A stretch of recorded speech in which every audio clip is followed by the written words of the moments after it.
جمال الوجود بذكر الإله وتصفو الحياة بنور هدى. السلام علیکم. ایسا کون سا عمل کیا جائے جس سے ہمارا جو کام ہم کرنا چاہتے ہو وہ الحمدللہ 110% ہو جائے اللہ کے حکم سے؟ ایسا ایک عمل ہے اور اللہ کے نبی صلی اللہ علیہ وسلم کے ذریعے ہی ہمیں یہ عمل ملتا ہے. اس کے تعلق سے جو حدیثیں آتی ہیں الحمدللہ وہ بالکل صحیح ہیں اور اس عمل کو کہا جاتا ہے استخارہ. پہلے میں یہ بتاتا چلوں کہ استخارہ کے تعلق سے بہت سارے ہمارے بھائیوں بہنوں میں بہت بڑے بڑے مغالطے ہیں، بہت بڑی بڑی غلط فہمیاں ہیں اور بہت غلط طریقے، غیر سنت طریقے ہمارے مسلمانوں میں رائج ہیں، موجود ہیں. اور وہ یہ ہے کہ کچھ جگہ پر کچھ لوگ کہتے ہیں کہ استخارہ اس طریقے سے کرنا چاہیے کہ اس میں 6 رکعتیں ہوں، 2 رکعت پڑھیں پھر سلام پھیرتے ہیں، 2 رکعت پڑھیں پھر سلام پھیرتے ہیں، 2 رکعت پڑھیں پھر سلام پھیرتے ہیں. اور ہر 2 رکعت کے اندر اس کا طریقہ یہ بتایا جاتا ہے کہ 6 ایسی پرچیاں لکھی جائیں، 6 ایسی سلپ لکھی جائیں جس میں 3 سلپ میں لکھا ہوگا شرعیرہ اور 3 سلپ میں لکھا ہوگا خیریرہ، اور پھر ان کو مکس کر دیا جائے اور مکس کر کے اس کو اپنے پاس سائیڈ میں رکھ دیا جائے. ہر 2 رکعت نماز پڑھے اور اس میں سے ایک پرچی اٹھائے، ایک سلپ اٹھائے اور اٹھا کر کے اس سائیڈ میں رکھ دے. پھر 2 رکعت پڑھے، پھر ایک سلپ اٹھائے پھر سائیڈ میں رکھ دے، پھر 2 رکعت پڑھے، پھر ایک سلپ اٹھائے پھر سائیڈ میں رکھ دے. تو یہ ہوا کہ 3 سلپ ہماری کنفرم ہو چکی ہیں 6 رکعت کے اندر. اب اس سلپ کو کھول لیا جائے اور اس سلپ کو کھول کر کے یہ دیکھے کہ اگر 2 مرتبہ یا 3 مرتبہ شرعیرہ آیا تو سمجھ لیجئے کہ اس میں شر ہے، یعنی یہ کام کرنا صحیح نہیں ہے تو اس سے رک جانا چاہیے. اور اگر 2 مرتبہ یا 3 مرتبہ لکھا ہوا آ جائے خیریرہ، یعنی اس کام میں خیر ہے، اچھائی ہے، بھلائی ہے، تو اس کام کو کر لینا چاہیے. یہ جو استخارہ بتایا جاتا ہے اور کیا جاتا ہے یہ نہ قرآن میں لکھا ہوا ہے نہ احادیث نبوی میں لکھا ہوا ہے. اس کا کوئی طریقہ قرآن و سنت سے ثابت نہیں ہے، اس لیے ہمیں اس کام کو، اس طریقے کو نہیں کرنا چاہیے. یہ طریقہ محمد صلی اللہ علیہ وسلم کا نہیں ہے. اللہ کے نبی صلی اللہ علیہ وسلم کا طریقہ کیا ہے؟ جو سنت طریقہ ہے استخارہ کرنے کا، جو سنت طریقہ ہے اپنے کام کو اللہ رب العالمین کے حوالے کر کے اس پر مطمئن ہونا اور پھر اس کام کو اللہ تعالیٰ کر دیتا ہے اپنے حکم سے. الحمدللہ ایسا ہوتا ہے اور یہی حق ہے، اسی طریقے سے کرنا چاہیے. وہ طریقہ کیا ہے میں انشاءاللہ آپ کو وہ بتانا چاہتا ہوں. آپ اس طریقے سے استخارہ کر سکتے ہیں اپنے کسی بھی کام میں، چونکہ حدیث اس بات کی واضح کر رہی ہے کہ ہم اپنی زندگی کے اندر کوئی بھی کام کریں، اپنے بچوں کے نکاح کریں یا اپنا خود کا نکاح کریں یا اپنا کاروبار کھولیں یا کوئی بھی ایسا کام کریں، ہر کام کے لیے اللہ کے نبی صلی اللہ علیہ وسلم کا طریقہ کار جو بتایا گیا ہے استخارے میں انشاءاللہ وہ ہم کو ادا کرنا چاہیے. وہ طریقہ کیا ہے؟ حضرت جابر بن عبداللہ رضی اللہ عنہ اس حدیث کے راوی ہیں. حدیث ہے صحیح بخاری کی، حدیث نمبر 1162 1162، جس میں اللہ کے نبی صلی اللہ علیہ وسلم نے یہ فرمایا. حدیث میں جو حضرت جابر رضی اللہ عنہ ہیں وہ فرماتے ہیں کہ ہمیں اللہ کے نبی صلی اللہ علیہ وسلم ہر کام کے لیے استخارہ کرنے کا حکم دیتے تھے، اس طریقے سے جس طریقے سے ہمیں قرآن کی آیتیں سکھلاتے. یعنی اس بات کی، اس سے یہ پتہ چلتا ہے کہ اس بات کو اللہ رب العالمین نے اتنا اہم رکھا ہے کہ ہم ایمان والوں کو چاہیے، ہم مسلمانوں کو چاہیے کہ ہمارا کوئی بھی کام ہو وہ اللہ کے سپرد چھوڑ دیا جائے، اللہ کے حوالے کر دیا جائے، پھر اللہ کی طرف سے جو حکم ہو اس کو ایکسیپٹ کر لیا جائے. اب یہاں ایک بات میں بتانا چاہتا ہوں، میرے بات بتانے سے پہلے ایک مغالطہ بہت سے لوگوں میں یہ بھی ہے کہ استخارہ جب کر لیا جائے گا تو اس کے بعد میں آپ کو خواب آئے گا، خواب کے اندر آپ کو یا تو دھواں دکھے گا یا آپ کو کچھ کالا سایہ دکھے گا. ایسا کچھ نہیں ہوتا ہے، یہ سب بکواس ہے، یہ سب من گھڑت کہانیاں ہیں. ان چیزوں کی طرف مت جائیے. طریقہ یہ ہے کہ جب بھی اللہ کے نبی صلی اللہ علیہ وسلم کے یہ جو میں سنت طریقہ انشاءاللہ آپ کو بتانے جا رہا ہوں، اس کے مطابق جب بھی آپ یہ استخارہ کریں گے تو اس کا طریقہ یہ ہے، اللہ کی طرف سے فیصلہ اس میں یہ ہوتا ہے. مثال کے طور پر اگر مجھے کوئی کام کرنا ہے اور میں نے اس سنت کے طریقے سے استخارہ کیا اور اللہ کے سب کچھ چھوڑ دیا، وہ طریقہ کیا ہے بتاؤں گا انشاءاللہ آپ کو. تو اس پر ہمیں خواب نہیں دیکھنا ہے، نہ ہمیں خواب آئے گا، ایسا کچھ بھی نہیں ہے. اس کا طریقہ کار یہ ہے کہ اگر وہ کام میرے زندگی کے لیے، میرے معاش کے لیے اچھا ہوگا، بہتر ہوگا، صحیح ہوگا، کیونکہ اللہ سب سے بہتر جانتا ہے کہ ہمارے لیے کیا صحیح ہے، ہمارے لیے کیا غلط ہے.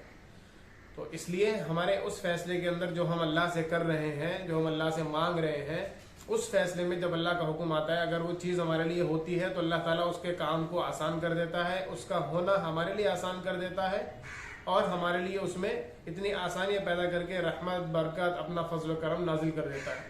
اور اگر وہ ہمارے لیے بہتر نہیں ہوتا ہے تو اللہ رب العالمین اس کام کو ہمارے سے دور کر دیتا ہے. یعنی اس میں مشکل آ جاتی ہے کہ یہ کام نہیں ہو پا رہا ہے، مجھے اس کو کرنا تھا تو یہ کام مجھے کرنا ہے، لیکن میں اس میں مشکلیں آ رہی ہیں، اس میں پریشانی آ رہی ہے، تو سمجھ لیجیے کہ وہ کام کا نہ ہونے کا تصور ہے.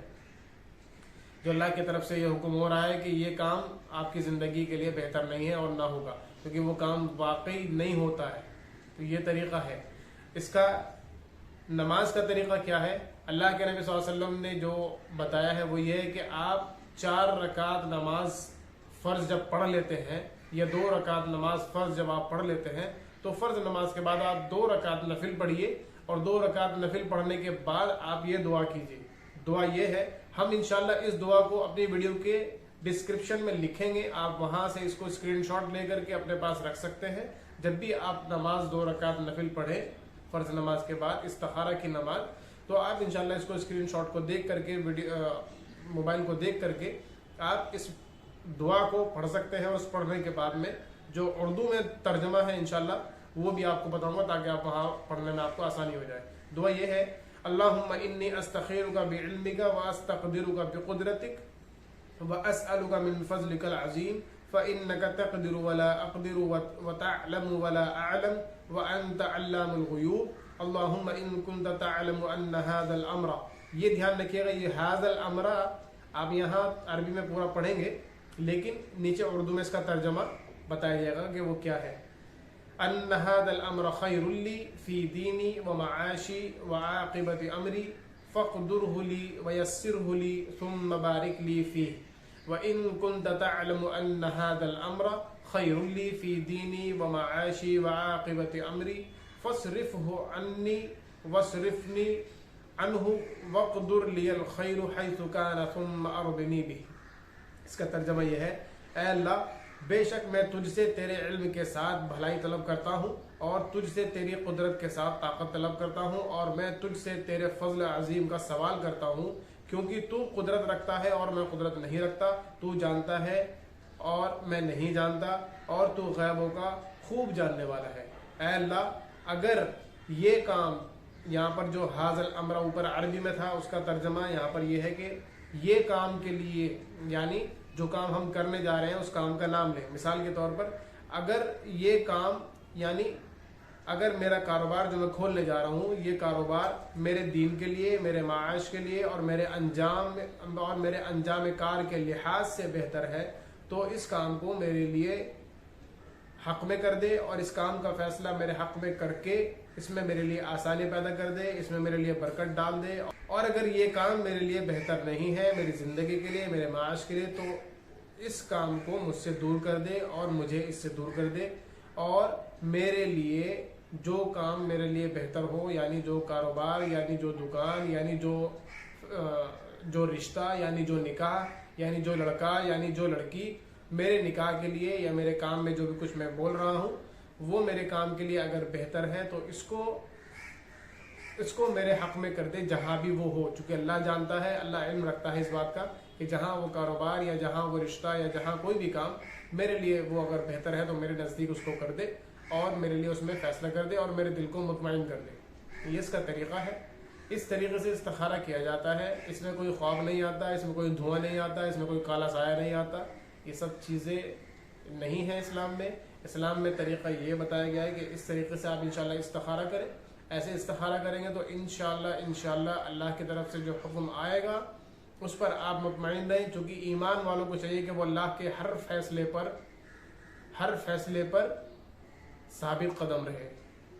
کیونکہ آپ اگر کوئی کام کر لیے اور استخارہ کرنے کے بعد آپ کا دل ڈگمگا جائے گا تو سپوز کیجئے کہ آپ کو اس بات پر یقین نہیں ہو رہا ہے کہ اللہ کی طرف سے جو میں نے فیصلہ اللہ کی طرف جو میں نے فیصلہ چھوڑا ہے وہ صحیح ہے کہ نہیں ہے.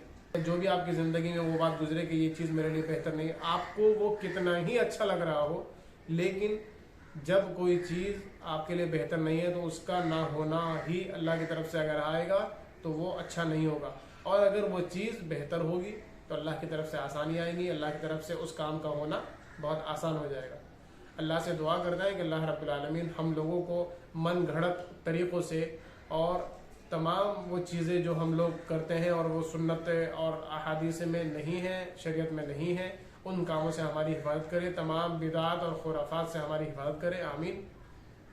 اور اللہ سے دعا کہ اللہ رب العالمین ہمیں قرآن و سنت پر پختگی سے ویسے ہی عمل کی توفیق دے جس طریقے سے صحابہ کرام چلتے تھے, آمین. السلام علیکم ورحمۃ اللہ وبرکاتہ.